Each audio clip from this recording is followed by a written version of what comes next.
What's up everyone? Hope you guys are doing great. I just wanted to make a brief video on Sarada's Mangekyo Sharingan and why, in my opinion, I believe her Mangekyo Sharingan was the right time to awaken it and her place in the story. First of all, Sarada is one of the major characters in the Naruto verse, and obviously Boruto and the next generation, they're included in that verse. And in my opinion, I think the way Kishimoto has presented Sarada she's a super serious character. I know some people want to say she's in love with Boruto, and you know what? And they'll point to you a lot of examples of her being in love with Boruto. And listen, I'm not here to debate that. Obviously, in my personal opinion, I'm not interested in 13-year-olds' love life. It's not my cup of tea. Obviously, I find it very uncomfortable.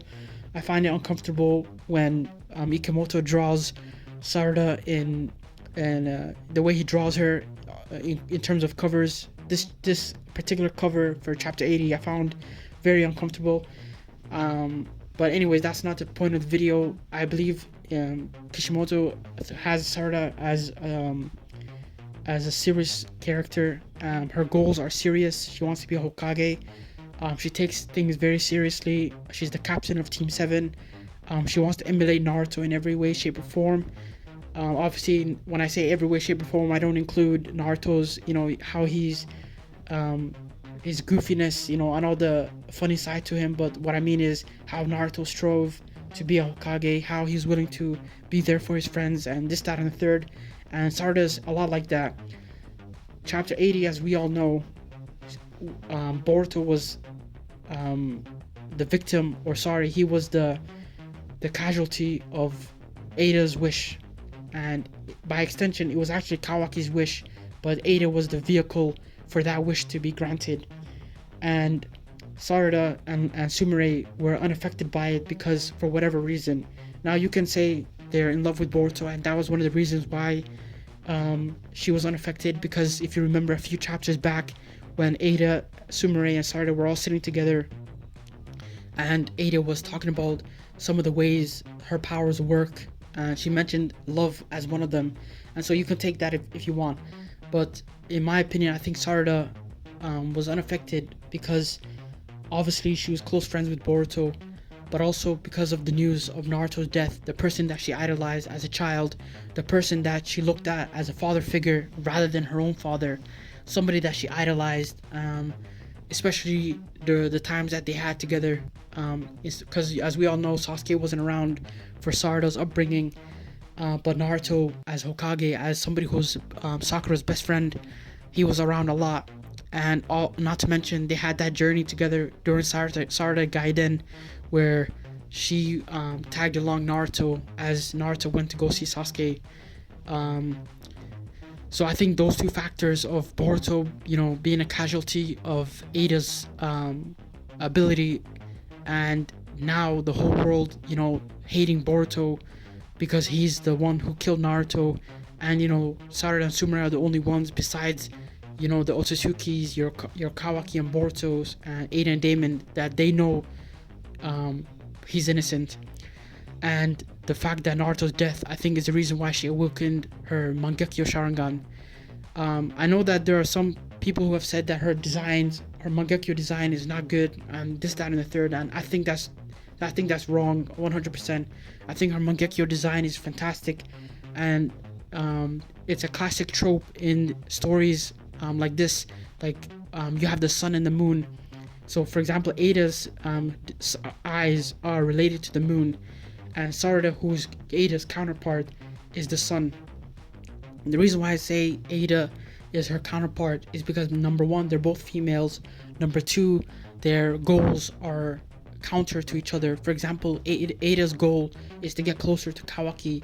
She wants to know what love is, and not the love that she's been experiencing where everyone she meets becomes infatuated with her. She wants to experience something genuine, a real love, where you have intense moments of joy, but also heartbreak as well, as we saw when Eida in the beginning of the chapter is talking to Shikamaru and telling him Naruto's dead, and you have Kawaki grabbing her by the neck so that she doesn't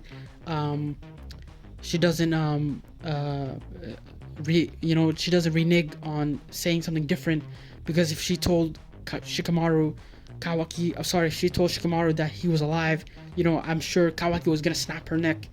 So you have that dynamic going on. And in Sarada's case, Sarada's the son.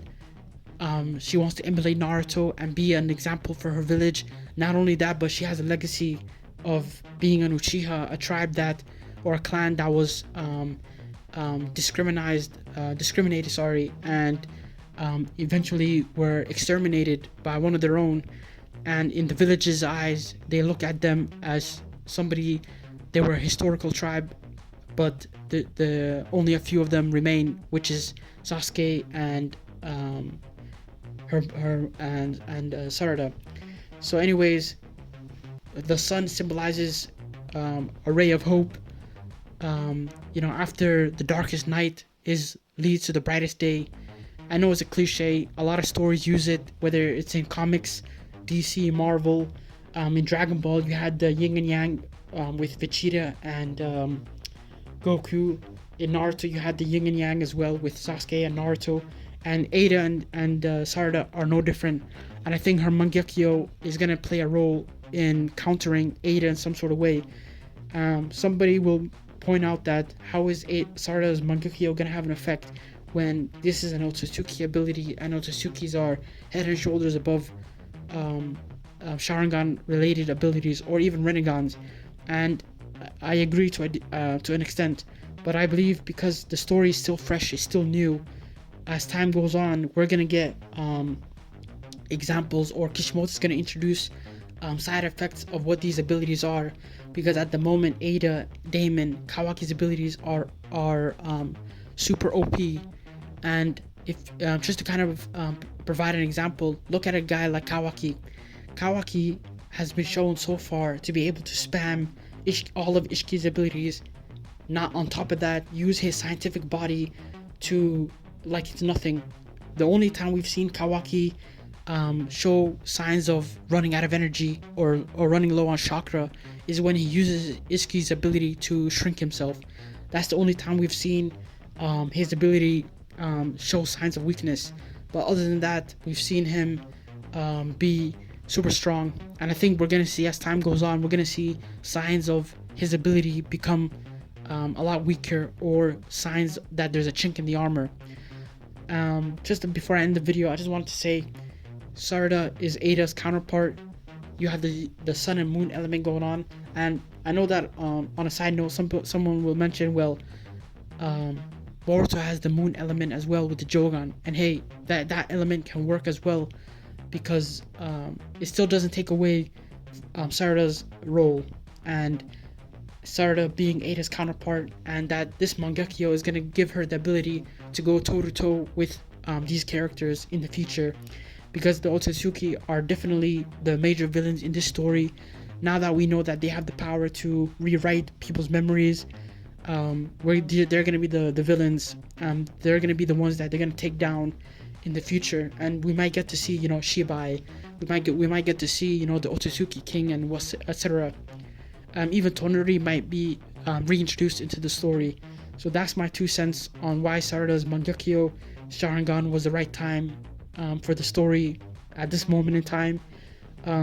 I think that the authors knew that the manga and the anime were going on hiatus, and one of the ways you can leave the fans satisfied is giving giving somebody, a big power boost, and, leaving, us as fans asking questions, and, coming away, with answer questions. And as we go into chapter 81, we'll definitely be looking for answers as to what her Mangekyo can do, how she's gonna be able to fight, other characters, your Eidas, your Daemons, etc. And that's what I think happened. Would love to hear what you guys think. Please share your thoughts and opinions. Leave a like and subscribe, and enjoy the rest of your day.